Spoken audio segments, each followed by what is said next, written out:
The world has changed, and so has the style of leadership that we have to use. I research and I write for publications like Harvard Business Review and the Wall Street Journal, and my focus is on how do you change human behavior. How many people in this room today, how many of you as leaders have someone's behavior in the workplace that you would like to change? Raise your hands. See? Bene. How many of them would say they want you to change your behavior too? See?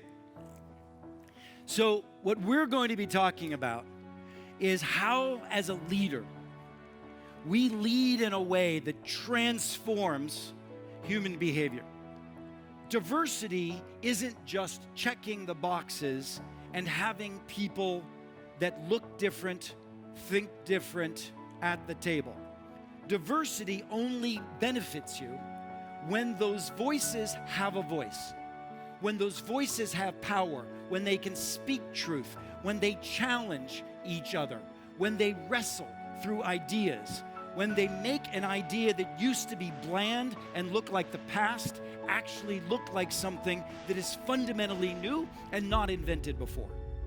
Now, your leadership is the ability to get those kind of voices into the room with power and confidence. But yet, the most diverse looking individuals in your room tend to be the quietest individuals in your room. So as a leader, your job is to fundamentally get the voices into the room that will yield a breakthrough solution. Managing, they are actually doing. Managers are coaches and managers are players. As a result of that dual role, they're spending much less time coaching than they used to. Most of your managers do not have the time to coach today. As a result, our ability to keep up with the developmental needs of our organizations is limited. Now, a lot of people are then saying, well, we need to make our managers better coaches. Yes, I agree. But we also will never, I think you need to give up the idea that your managers will ever have the time to coach like your managers had the time to coach you. There's a different model that you can create.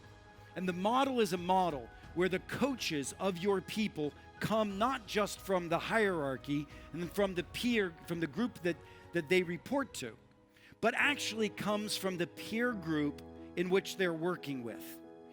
Now, for coaching to come from the peer group that you're working with, that requires a new model, a different set of rules of working. That means that two people who are working side by side now have the permission to give each other feedback. Two people who in the past would just do their job now actually have the obligation to criticize in appropriately respectful ways in service of the other individual, lifting them higher. I created a new word for this purpose because I think we're in a new work world that requires new work rules. And the new world of collaboration needs to go one step further to be a deeper commitment, not only to collaborate, but to move the team higher, to develop each other, to coach each other as a team.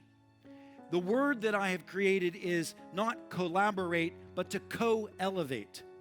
Co-elevation is a team committed to a mission, but committed to each other and committed to going higher together.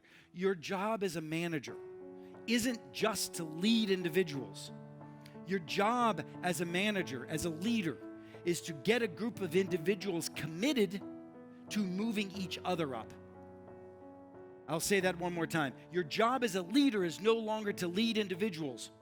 Your job as a leader is to create a tribe, a connected group of people that won't let each other fail, that will move each other up, to achieve the mission, to develop each other, to have candor, to give feedback, right? To wrestle ideas and collaborate ideas.